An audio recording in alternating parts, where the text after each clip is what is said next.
ठीक, good morning students. तो हम लोगों ने 20 तक क्वेश्चन हो गए थे इसके। प्रीवियस क्लास में कितना हो गया था? 20 तक कर लिए थे ना। इन सेक्शन ए हो गया था कंप्लीट। चलो सेक्शन बी कर लेते हैं यहाँ से। हाँ, तो देखो क्वेश्चन नंबर 21 दे रखा है। अब 21 में चॉइस भी है आपको। तो इसमें से एक पार्ट करना है और दोनों क्वेश्चन किसके हैं? HCF LCM के हैं। कैसे निकालना है? प्राइम फैक्टराइजेशन मेथड से। प्राइम फैक्टराइजेशन मेथड यूज करके सॉल्व करना है ना। चलो जल्दी निकाल के बताओ आंसर क्या आएगा। HCF LCM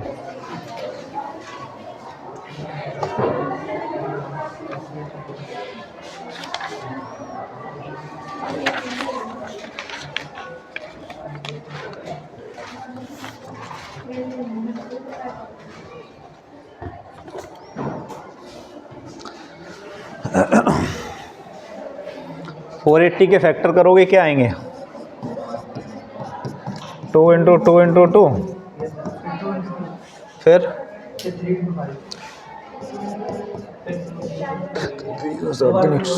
2 और 2 और आएगा ना। उसके बाद 720 में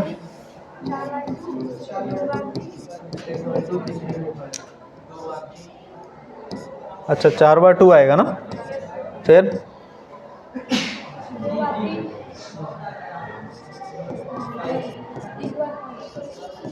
और बस है ना, कॉमन ले लेंगे। HCF निकाल लेंगे, LCM निकाल लोगे ना। चलो कितना HCF आएगा इसका? 240 ना। और LCM कितना आएगा? कितना? 1000। ठीक है ना। सेकेंड पार्ट देखो इसका और में जो दिया, find the value of m। The HCF ऑफ 85 and 238 is x, है ना, x raise to in the form of 85m minus 238। Find the value of m। बताओ भाई, m की वैल्यू क्या होगी? और होगी तो कैसे निकालेंगे? HCF निकालो जल्दी। HCF निकालो, कितना आएगा? हाँ 17। इसका HCF 17 आया। चलो HCF तो 17 हो गया। फिर क्या कर देंगे? इक्वल टू 17 रख देंगे। सॉल्व करके m की वैल्यू निकाल देंगे। निकाल दोगे ना। m कितना आएगा बताओ जल्दी। m की वैल्यू क्या आ जाएगी? 3, क्योंकि ये HCF का है ना। और HCF को निकाल के उसके बराबर रख दोगे, आंसर आ जाएगा। Okay, next question, question number 22। क्या कहा है? 2 dice are rolled together bearing a number 4, 6, 7, 9, 11 and 12। Find the probability that the product of number obtained as an odd number. 2 dice को रोल्ड कर रहे हैं। हाँ, नंबर्स क्या आना चाहिए? 4, 6, 7, 9, 11, 12। Find the probability that the product of numbers obtained is an odd number. बताओ outcomes क्या होंगे?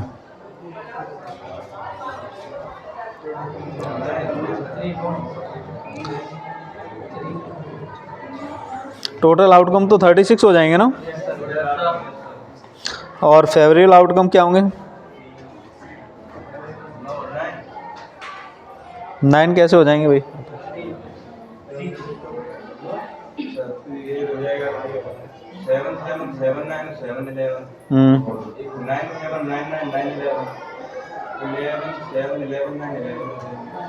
यही होंगे। ये कैसे हो गए? प्रोडक्ट ऑड नंबर रहना चाहिए। तो क्या क्या आएंगे बताओ भाई। पहला क्या आ जाएगा? 7 7 है। फिर 7 9, 7 11 ना लिखें। पहले 7 वाले बना लो, फिर क्या लिखें? यही फिर हो जाएंगे ना उल्टा। 9 7 और 9 9 और 9 11 और हाँ 11 7 11 9 और 11 11 और भी कुछ बचा? अरे नहीं बचा ना। तो 9 हो गए ना, और टोटल आउटकम कितने होंगे? 36 36 है ना। तो आंसर हमारा कितना हो गया? 9/36। अरे यही होगा ना, 1/4। ये ध्यान रखना, यही मत सोच लेना कि डाइस को थ्रो किया है तो 1 2 3 4 5 6 ही आएगा। ये भी है ना, उसने लिखा है जो डाइस है उसके फेसेस पे ये लिखे हुए हैं नंबर। अरे समझ में आ रहा कि नहीं आ रहा? हाँ, एक पे 4 लिखा है, एक पे 6 लिखा है, 7 लिखा है, 9 11 12। अब ऑड नंबर्स के लिए जहाँ 4 आ जाएगा वहाँ तो ऑड होने वाला ही नहीं है। 6 में भी ऑड नहीं होगा क्योंकि 2 के मल्टीपल हैं, जहाँ जहाँ 2 का मल्टीपल होगा वहाँ ऑड नंबर्स नहीं होगा। अरे क्लियर है ना? इसका और वाला पार्ट देखिए।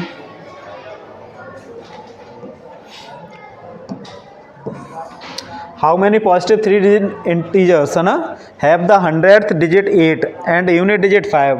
Find the probability of selecting one such numbers out of all 3 digit numbers. 3 digit number select करना है हमें। क्या करना है? पहले तो बताओ 3 डिजिट नंबर में जैसे एक यूनिट प्लेस होगा, दूसरा क्या होगा? टेंस प्लेस होगा, है ना। एक हमारा यूनिट प्लेस हो जाएगा, टेंस प्लेस और 100 प्लेस। ये तो हमारा यूनिट प्लेस हो गया, ये और ये। अब इसने फिक्स कर दिया है 100th वाले डिजिट पे क्या होना चाहिए? यहाँ तो 8 रहेगा, और यूनिट डिजिट पे क्या रहेगा? अब केवल हमें इस डिजिट को भरना है।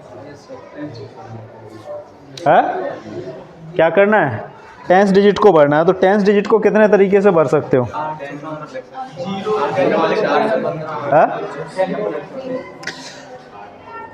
लेकिन टोटल आउटकम्स कितने होंगे पहले तो ये बताओ हमें।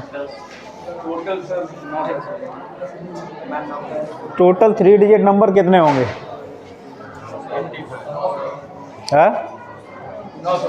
900 होंगे। सबको क्लियर है? कैसे होंगे कौन बताएगा? टोटल आउटकम्स 900 होंगे, कौन बताएगा कैसे होंगे? सर 2 डिजिट नंबर 99 तक रहते हैं, और 2 डिजिट नंबर 99 तक रहते हैं। 3 डिजिट 100 से स्टार्ट होंगे, 4 डिजिट नंबर मतलब 1000 से स्टार्ट होंगे। तो 99 से मतलब 999 में से 99 घटा देंगे तो सर 900 बचेंगे। अरे क्लियर हो गया ना सबको? बैठ जाओ। टोटल नंबर ऑफ आउटकम्स तो हमारे 900 हो गए। अब हमें ये पता करना है सिंपल सा, देखो ये प्लेस हमारा क्लियर है, इसमें 8 भरा जाएगा और इसमें क्या भरा जाएगा? 5। अब यहाँ पर क्या डिजिट, हमारे पास डिजिट होते कितने हैं? 0 होता है, फिर 1 होता है, 2 होता है, 3 है, 4 है, 5 है, 6 है, 7 है, 8 है, 9। अरे यही तो डिजिट को यहाँ भरे जाएंगे। तो कितने तरीके से भर सकते हो? इनमें से कोई भी एक डिजिट यहाँ रख दोगे तो हमारे पास प्रोबेबिलिटी क्या हो जाएगी? 10/900 ना। अरे समझ में आ रहा कि नहीं आ रहा? फेवरेबल आउटकम हमारे क्या होंगे? इनमें से कोई एक डिजिट यहाँ पर लिख जाएगा। और ऐसा इसमें कुछ कहा नहीं है कि रिपीट होगा या नहीं होगा। अरे ऐसा कहा है क्या? ऐसा तो नहीं कहा ना, रिपीट हो सकता है। इसमें कहीं नहीं कहा है कि एक बार 8 यूज कर लिया दोबारा यूज नहीं करना है। क्या कहा गया है? नहीं कहा है ना। तो हमारा आंसर कितना आ जाएगा? अरे कितना आएगा? 10/, या 1/? समझ में आएगी नहीं है? ठीक, नेक्स्ट देखो। sin 60 की वैल्यू क्या होती है भाई? 1/, sin 60 की वैल्यू क्या होगी? √3/2 का स्क्वायर 3/4 हो जाएगा। tan 30 की वैल्यू मीन्स 1/3 हो जाएगा। sec 45, अरे sec 45 की क्या होगी? √2 का स्क्वायर कितना होगा? सॉल्व करके आंसर बताओ क्या आएगा? कितना आ जाएगा? 3/2 माइनस 1/3/2 है। सॉल्व कर देंगे, ऊपर तो एलसीएम 6 आया ना, तो यहाँ कितना है? 9 माइनस 2/2 तो 9 माइनस 2 कितना हो गया 7/12। और यही आएगा ना।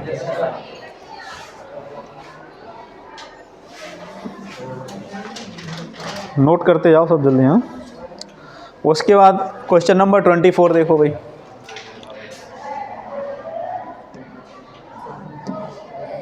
क्या दिया है, find the point on X axis which is at a distance of जी, है ना, square root of 45 unit from the point of this. ये एक पॉइंट है, इस पॉइंट से क्या करना है, एक्स एक्सिस का डिस्टेंस पता करना है। एक्स एक्सिस पे एक पॉइंट पता करना है जिसका डिस्टेंस कितना होना चाहिए, और वो पॉइंट कहाँ लाई करेगा, एक्स एक्सिस पे। और जब वो एक्स एक्सिस पे पॉइंट लाई करेगा, मान लेते हैं वो x, 0 होगा। अरे यही होगा ना, फॉर्मूला लगा दो, क्या होता है x माइनस 8 का होल स्क्वायर प्लस, है ना, 0 + 5 का होल स्क्वायर इक्वल टू क्या हो जाएगा 41 लिख दें। अरे स्क्वायर रूट आएगा, दोनों तरफ स्क्वायर रूट कर देंगे, है ना, कट जाएगा तो हमारे पास ये आ गया। ऐसे सिंप्लीफाई करो, क्या आएगा -16x, ये कितना 25 इक्वल टू 41। और सिंप्लीफाई करेंगे कितना आ जाएगा भाई बताओ जल्दी। x स्क्वायर माइनस का 16x 89 प्लस का 89 और माइनस का 41 कितना आ गया, x स्क्वायर माइनस का 16x कितना बचेगा 48 इक्वल टू 0। तो x square minus 16x plus 48, हाँ हमारे पास ये आ गया, x square minus 16x plus 48 equal to 0। Factor बताओ जल्दी, जल्दी करके x की वैल्यू निकालो।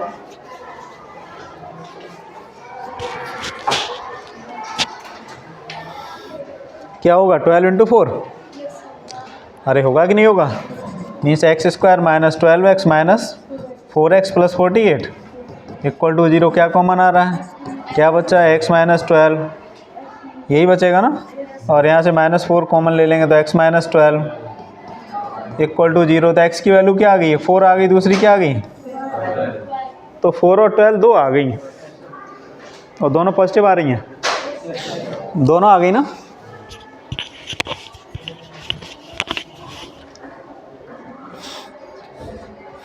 तो एक्सेस पे पॉइंट क्या हो जाएंगे 4, 0 और दूसरा पॉइंट क्या होगा 12, 0। अरे क्लियर है ना।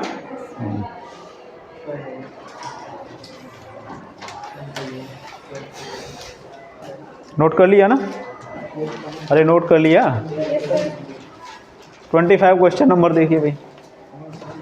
सो दैट द पॉइंट्स, है ना, A B C are the vertices of an isosceles angle. इसका मतलब क्या निकालना है, डिस्टेंस फार्मूला लगा लो, ए बी ए सी, है ना। जैसे मान लो ये ट्रायंगल दिया है,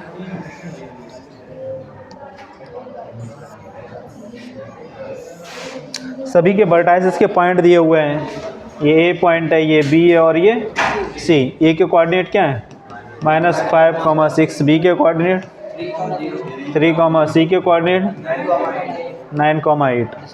डिस्टेंस निकालो, ए बी कितना आएगा जल्दी बताओ, ए बी कितना आएगा, ए सी कितना आएगा और बी सी कितना आएगा। ए बी निकालने के लिए क्या करेंगे, -5 - 3 का स्क्वायर मतलब 64,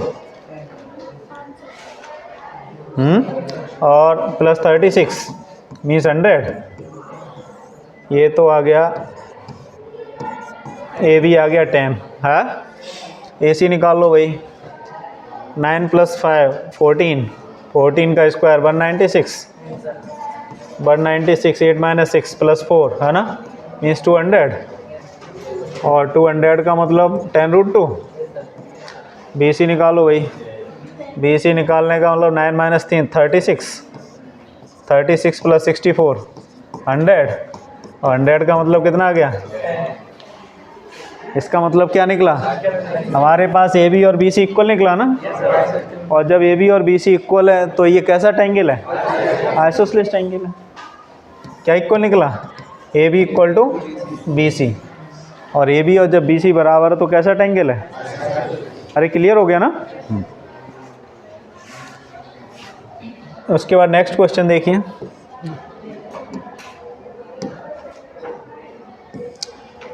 क्वेश्चन नंबर 26, ये 3 मार्क्स के क्वेश्चन है। क्या करना है? प्रूव करना है।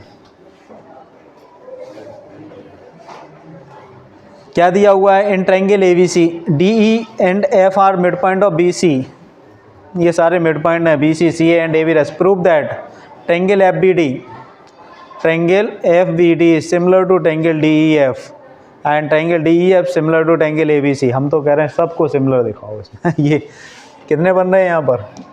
1 2 3 4, कितने ट्रायंगल हैं? 5 हैं या ज़्यादा हैं? देखो क्या ट्रायंगल है ना सिमिलर हो पाएंगे कि नहीं, प्रूव करके देखो। तो बनाओ डायग्राम, स्टार्ट करो।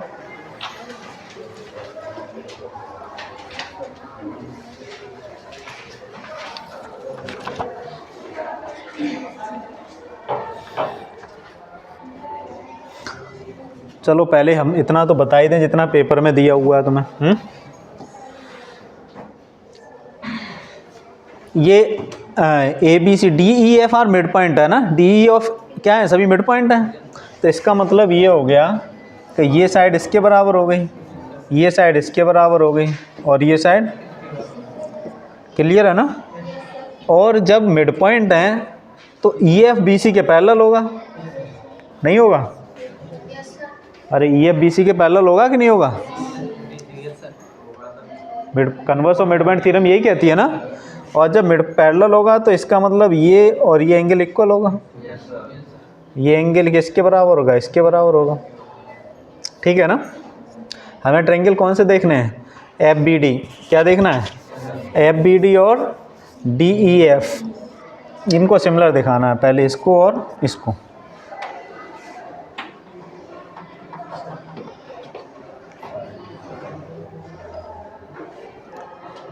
कई तरीके से कर सकते हैं, थोड़ा दिमाग लगाओ। हाँ बताओ कैसे कर सकते हैं?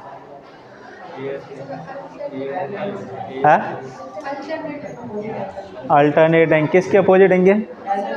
पैरेललोग्राम। एक है ना, ये कंसेप्ट भी आ गया, पैरेललोग्राम बन गया। ये क्लियर है? पैरेललोग्राम होगा। कितने लोग इससे संतुष्ट हैं? ये पैरेललोग्राम होगा, ये पैरेललोग्राम है ना। देखो इसमें कहा है कि ई एफ मिड पॉइंट है, तो इसका मतलब ये लाइन इसके पैरेलल है। अरे पैरेलल है ना। हाँ।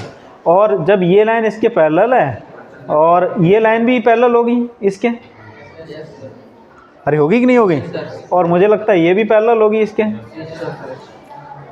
अरे क्योंकि ये ट्रायंगल देखिए डी ई एफ है ना, डी ई और ई मिड पॉइंट दे लिया जाए तो डी ई ए बी के पैरेलल होगी। अरे होगी कि नहीं होगी? और ऐसे ही अगर हम देख लें डी और एफ, डी एफ किसके पैरेलल होगी? ए सी के। ऐसे ई एफ देख लिया जाए तो किसके पैरेलल होगी? B C. अब बात ये आती है, पैरेललोग्राम तो वर्ड यूज कर लिया हमने, क्या ये जब है ना पैरेलल हो गई, इसका मतलब ये साइड इसके पैरेलल हो गई, ये साइड इसके पैरेलल हो गई। अरे पैरेलल हो गई ना। और अपोजिट साइड जब पैरेलल हो जाती हैं तो क्या पैरेललोग्राम बन जाता है? हमने क्या कहा आपसे, जब अपोजिट साइड पैरेलल हो जाती हैं तो क्या पैरेललोग्राम बन जाता है? दोनों है ना, दोनों पेयर अगर पैरेलल हैं तो क्या पैरेललोग्राम होगा? इक्वल कहने की आवश्यकता तो नहीं है उसमें। हाँ अगर सिंगल के लिए कह रहे हैं हम क्या कह रहे हैं? One pair parallel and equal, तब भी वो क्या होगा? पैरेललोग्राम होगा। क्या होगा? हमने 2 वर्ड कहे है ना। पहले हमने क्या कहा तो बोथ अपोजिट है ना पेयर्स आर पैरेलल, वहाँ हमने इक्वल का है ना वर्ड यूज नहीं किया। दूसरी बार हमने क्या बताया? One pair parallel and equal. तो दोनों केस में क्या पैरेललोग्राम होगा? दोनों को ध्यान रखना है, दोनों केसेस में क्या होगा? पैरेललोग्राम होगा। दोनों केसेस में क्या होगा? पैरेललोग्राम। और जब ये पैरेललोग्राम हो गया, क्या पैरेललोग्राम हो गया हमारा? जो बी डी ई एफ, ये क्या है हमारा? पैरेललोग्राम। तो ये एंगल और ये एंगल कैसे हैं? अपोजिट एंगल ऑफ पैरेललोग्राम कैसे होते हैं? अरे इक्वल होते हैं ना। और सिमिलरली ऐसे है ना, एक चीज़ देखा जाए कि ये क्या है इसका? अरे ये क्या है? डायगोनल है। क्या है? डायगोनल है। और डायगोनल कैसा फिगर डिवाइड करेगा? पैरेललोग्राम में नहीं करता, सिमिलर है। है। अगर और कुछ होता है ना, जैसे इसे फोल्ड करेंगे है ना डायगनली, अगर पैरेललोग्राम को आप फोल्ड करते हो तो क्या पूरा कवर्ड करता है वो? तो फिर कैसे कॉन्ग्रुएंट कह देंगे? नहीं कहेंगे ना। लेकिन एरिया इक्वल होगा इनका, क्या होगा? अब समझो, जैसे अगर हमने ये इतना कह दिया, अब इन्हें कैसे कहोगे कि ये दोनों सिमिलर हैं? क्या कहते हैं? ये एंगल इसके बराबर होगा, अल्टरनेट एंटी एंगल है, ठीक है ना, और ये एंगल इसके बराबर होगा, तो एंगल सिमिलर होगा। किस क्राइटेरिया से? अरे समझ में आया कि नहीं आया? और तुम पैरेललोग्राम का कंसेप्ट नहीं भी ले रहे हो, मत लगाओ, है ना, डायरेक्ट कह दो कि ये लाइन इसके पैरेलल थी, ये भी पैरेलल थी, तो ये एंगल कैसे हो गए? अल्टरनेट इंटीरियर एंगल, है ना। एंगल 1 2 के इक्वल हो गया, एंगल 1 किसके इक्वल हो गया, और एंगल 3 किसके बराबर हो गया, एंगल 3 4 के बराबर हो गया, है ना। तो ट्रायंगल क्या हो गए? Triangle FBD similar to triangle DEF। किस क्राइटेरिया से? ए क्राइटेरिया से। सिमिलरली अब बड़े वाले ट्रायंगल की बात करें, कौन सा है? DEF। DEF मतलब ये, और बड़ा ट्रायंगल क्या हमारा? ABC। समझ में आ रहा कि नहीं आ रहा? DEF मतलब ये ट्रायंगल और बड़ा ट्रायंगल ABC, ये कैसे सिमिलर होगा? जो DEF ट्रायंगल है हमारा है और ABC कैसे सिमिलर होगा बताओ? क्या कह रहे हैं? EFD और ये एंगल इक्वल होगा, करेक्ट है? अरे इक्वल होगा ना, और ये इसके इक्वल होगा और ये भी इसके इक्वल ही होगा, ये भी तो पैरेललोग्राम ही बन रहा है। अरे नहीं बन रहा है कि नहीं बन रहा है? तो ये ट्रायंगल कैसे हो जाएंगे? अरे सिमिलर हो जाएंगे ना। किस क्राइटेरिया से? समझ में आ गया ना? ये सब लिख लोगे ना? चलो ठीक है। Next, in triangle ABC, P and Q are point on AB and AC respectively such that PQ is parallel to BC। Diagram बनाना पड़ेगा। क्या दिया हुआ है? एक ट्रायंगल ABC है, कहाँ दिया है? अच्छा आगे दिया है।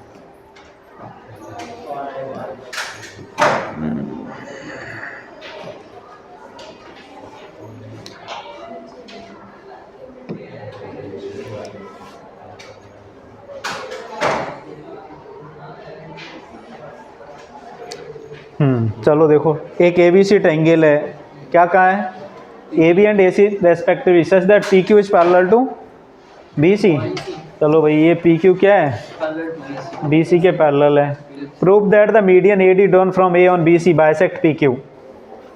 AD मीडियन है, ये मीडियन है मतलब ये पार्ट दोनों बराबर हैं। तो ये भी बताना पड़ेगा कि AR भी मीडियन होगी। AR मीडियन होगी, इट मीन्स ये प्रूव करना है PR और QR बराबर होंगे। क्या प्रूव करना है? PR और QR, और ये पैरेलल तो है ही। समझ में आई कि नहीं आई? अरे क्वेश्चन पढ़ने के बाद ये चीज़ समझ में आई कि नहीं आई? तो फिर पढ़ लो। क्या कहा? एक ट्रायंगल ABC है, AD उसमें क्या है? मीडियन है। P और Q क्या है? PQ जो लाइन है वो BC के क्या दी हुई है? पैरेलल दी हुई है। समझ में आ रहा है कि नहीं? PQ लाइन BC के पैरेलल है, AD मीडियन है, तो ये प्रूव करना है कि RB इसका PQ का क्या होगा? मिड पॉइंट होगा। ये कहा है ऑलरेडी DBC का मिड पॉइंट है। क्या कहा है? DBC का मिड पॉइंट है। मीडियन का मतलब यही होगा ना? अरे मीडियन का मतलब ये होगा कि नहीं होगा? DBC का मिड, जब DBC का मिड पॉइंट होगा तो हमें क्या प्रूव करना है? RB है ना, DC का मिड पॉइंट होगा, प्रूव क्या करना है? PR इक्वल टू QR है। चलो बताइए भाई।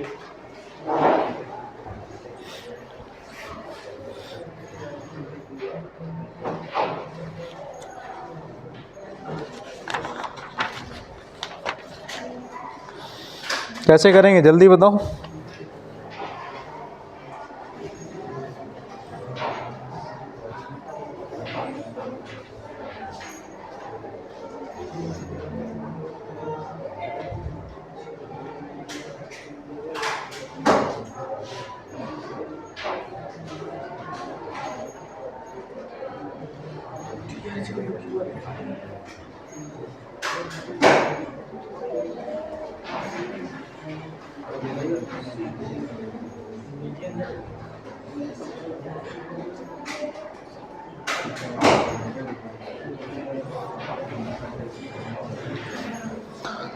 बताओ भाई।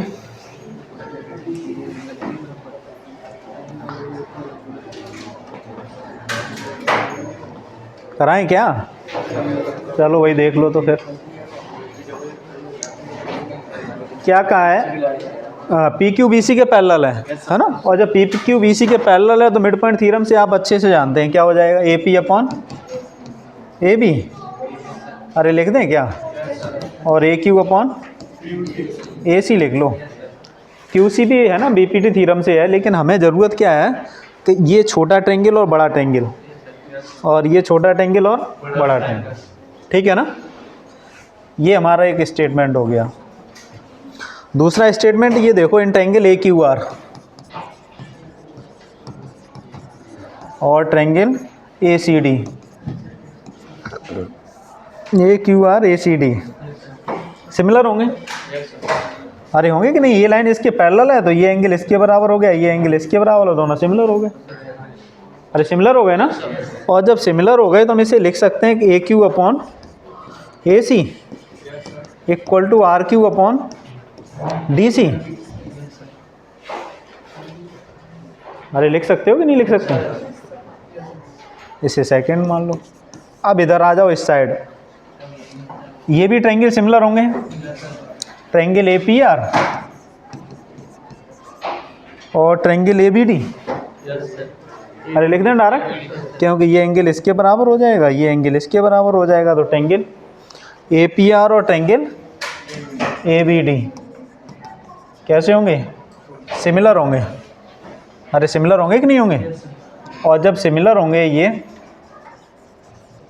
तो यहाँ भी हम क्या लिख सकते हैं कि A P upon A B और पी आर अपॉन, ठीक है ना। अरे सबको क्लियर है ना ये? अब एक चीज़ देखो, A P upon A B, A Q upon A C हुआ ना, ए सी है, ये इसके बराबर है, तो इसका मतलब ये और ये बराबर है, तो राइट हैंड साइड भी बराबर होगा। तो राइट हैंड साइड बराबर रख दो, R Q upon D C equal to P R upon V D, और P R upon D C और बी डी बराबर है भाई। अरे बराबर है कि नहीं है? ये बी है, डी सी और बी डी बराबर है, तो ये तो कैंसिल हो गया। हमारा आंसर क्या आ गया, आर क्यू इक्वल टू, और लाना क्या था? अरे यही लाना था ना। और आर क्यू जब पी आर बराबर है, इसका मतलब क्यू क्या हो गया, आर क्या हो गया, इसका मतलब ए आर क्या हो गई, A R is a medium. Correct ना? नोट कर लो।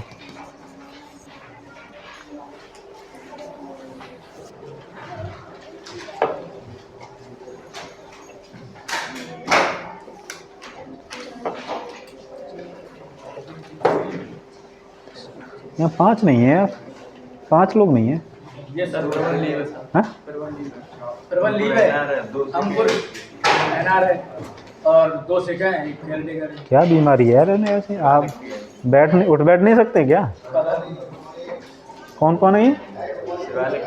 नाम नहीं है उनका? वाले के तीनों हैं। निखिल हिमांशु से क्या है, आदित्य खेल देगा। बढ़िया है, नर्सिंग का डिप्लोमा कर रखा है उसने, है? पूरा प्लान बना के।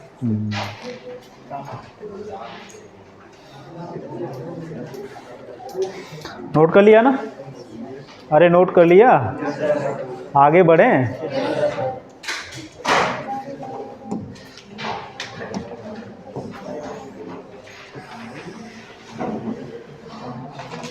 The sum of two number is 18. The sum of their reciprocal is 9/40. Find the number. पहले तो ये बताओ किस टॉपिक से क्वेश्चन है ये हमेशा डाउट रहता है कि pair of linear equation 2 variable से या क्वाड्रेटिक इक्वेशन से। और ऐसे क्वेश्चनों को आप जैसे चाहे वैसे कर सकते हैं, चाहे pair of linear equation 2 variable का कंसेप्ट यूज कर लें, चाहे क्वाड्रेटिक का कर लें, क्वाड्रेटिक भी बन जाएगी, है ना, और पेयर ऑफ लीनियर इक्वेशन से भी हो जाएगा, है। जैसे जहाँ सुटेबल हो, अब उसमें दिमाग नहीं लगाना है, अगर यार ये pair of linear equation 2 variable का है तो उसी से सॉल्व करना है। तो बताओ, the sum of 2 number is 18 and the sum of their reciprocal is 9/40, find the number. जल्दी करो, हाँ।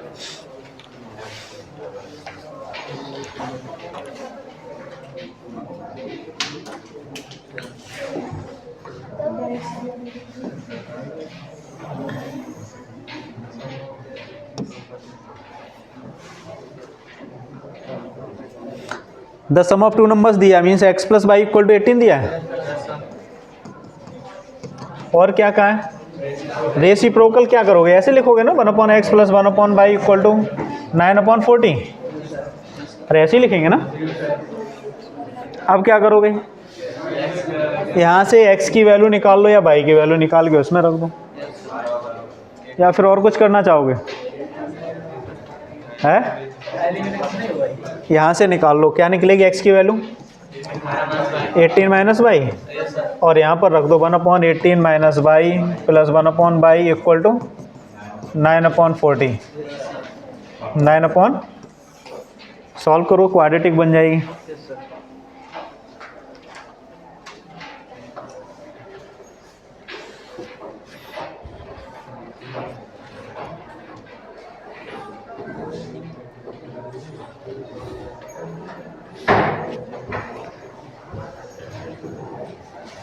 और अगर कोई चाह रहा नहीं बाई की वैल्यू निकालेंगे, भाई बाई भी निकाल लो, 18 माइनस एक्स, और 18 माइनस एक्स निकालोगे तो क्या आ जाएगा, 1/x plus 1/18 minus x equal to 9/40।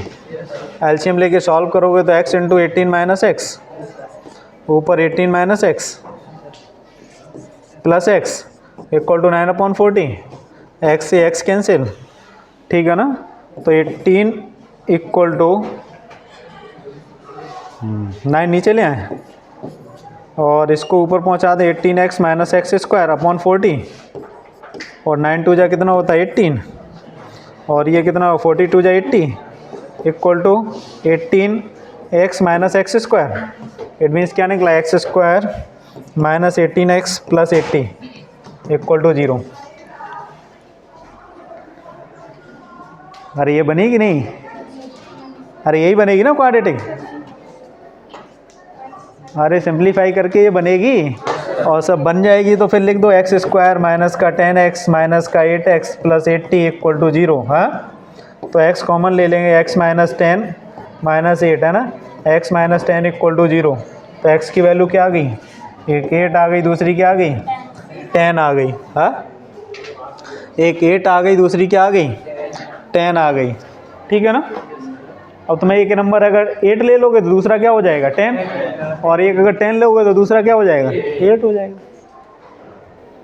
अरे क्लियर है ना, बेल होगी क्या, आगे करें कट नहीं छोड़ दें,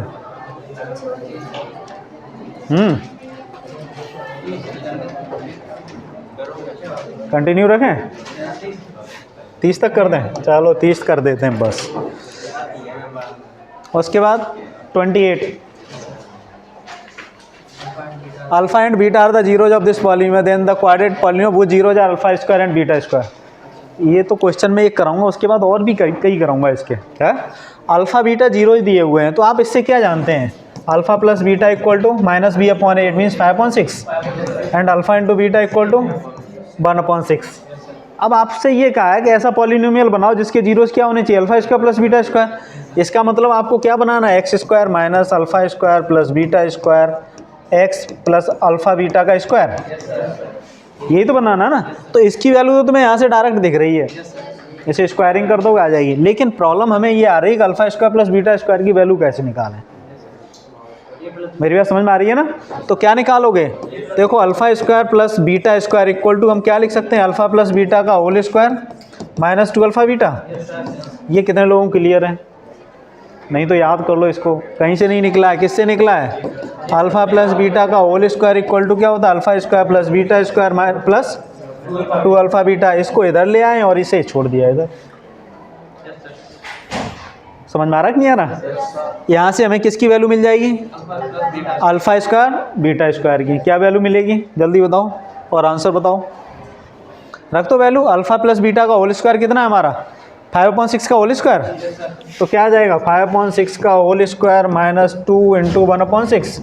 5/6 कितना हो गया 25/36 माइनस 2/6। अरे ऐसे ही रखो यार, ठीक है ना। रख दो वैल्यू को, क्या रख दें यहाँ पर सिंप्लीफाई करके, कितना आ जाएगा 23 अपॉन ना कितना आएगा 12 है ना 36 12 13/36 रख दो यहाँ पर। क्या रखोगे x square minus 13/36 x plus 1/36। अरे ठीक है कि नहीं है, फिर और देख लेना आप, जैसे सुटेबल लगे वैसे लिख देना। अरे समझ में आएगी नहीं है।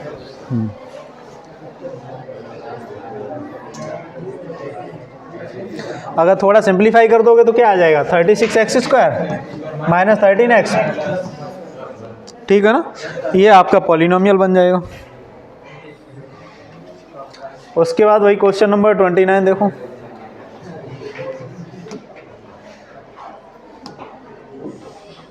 cos theta plus sine theta equal to 1 then prove that the cos theta minus sine theta equal to plus minus 1।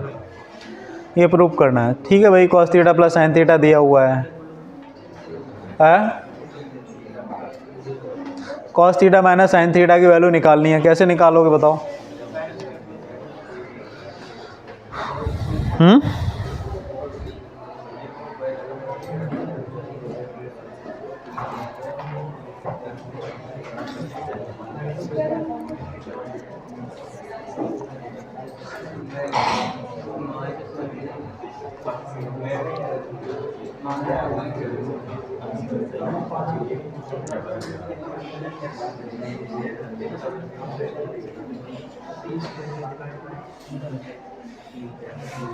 हमें ये दे रखा है और हमें ये लाना है। इसका मतलब समझो पहले क्या लाना है, ऐसे आ जाना चाहिए cos theta minus sine theta का होल स्क्वायर इक्वल टू 1, तब ये आउटपुट हमारा निकलेगा जाके, तभी तो निकलेगा ना। क्योंकि जब स्क्वायर रूट दोनों तरफ लेंगे तब इधर प्लस माइनस 1 लिखेंगे। यहाँ तक पहुँचने के लिए हमें क्या करना पड़ेगा बताओ।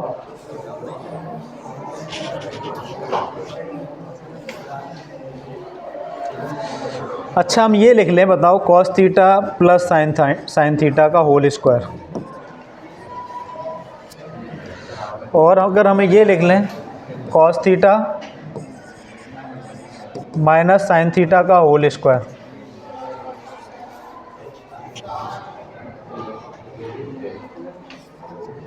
तो हमारा आंसर क्या 2 आएगा।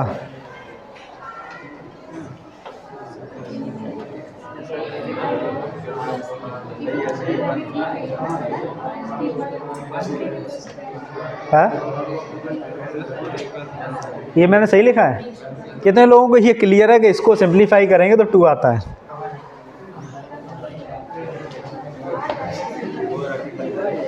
अरे भैया ये बताओ, इसे खोलोगे a प्लस बी के होल स्क्वायर से cos square theta plus sine square theta 2 cos theta sine theta, और cos square theta sine square theta की वैल्यू क्या होती है 1 होती है ना, cos square theta plus sine square theta. ऐसे ही इसको खोलोगे, इसमें भी आएगा cos square theta plus sine square theta है। अरे आएगा कि नहीं आएगा। एक काम और कर लो, यहाँ पर ये लिख लें cos square theta sine square theta, कुछ अंतर तो नहीं है। अरे इसकी वैल्यू 1 होती है, कुछ अंतर है क्या। आंसर तो हमारा 2 ही रहेगा ना, आंसर तो हमारा अल्टीमेट 2 ही रहेगा, क्योंकि इसकी वैल्यू क्या होती है 1 होती है। मेरा फोकस मेन था पता क्या, हमें यहाँ जाना था, कंप्लीटिंग है ना, परफेक्ट स्क्वायर में लाना था मुझे, क्या करना था। और तुम अगर कहीं इसे सॉल्व कर दोगे ना तो अभी फिर सॉल्व करके 0 हो जाएगा। ये सॉल्व नहीं करना है, इस वैल्यू को यूज करना है। इसकी वैल्यू क्या होती है 1 होती है ना। और हमारे पास क्या बचा cos theta minus sine theta का होल स्क्वायर इक्वल टू 2। इस 1 को उधर पहुंचा दोगे 1 बचेगा, cos theta minus sine theta का होल स्क्वायर इक्वल टू 1 आ गया, प्लस माइनस 1 था, कुछ भी नहीं, सब कुछ ही दिया था, बस थोड़ा सा दिमाग लगाना था। और अगर ये दिमाग में नहीं आता तुम्हारे कि हमें करना क्या है, प्लस माइनस 1 लाना है, तो फिर मुश्किल हो जाएगा। समझ में आ रहा है नहीं? आपके क्वेश्चन में कुछ भी नहीं था, इसमें सब कुछ यहीं पर था, बस आना वही बनाना था कि ये इसके बराबर होता है और इसकी वैल्यू हमने यहाँ से रख दिया। अरे क्लियर हुआ कि नहीं हुआ? सबको समझ में आ गया ना? हाँ, उसके बाद चलो क्वेश्चन नंबर 30। चलो भाई ठीक है तो है।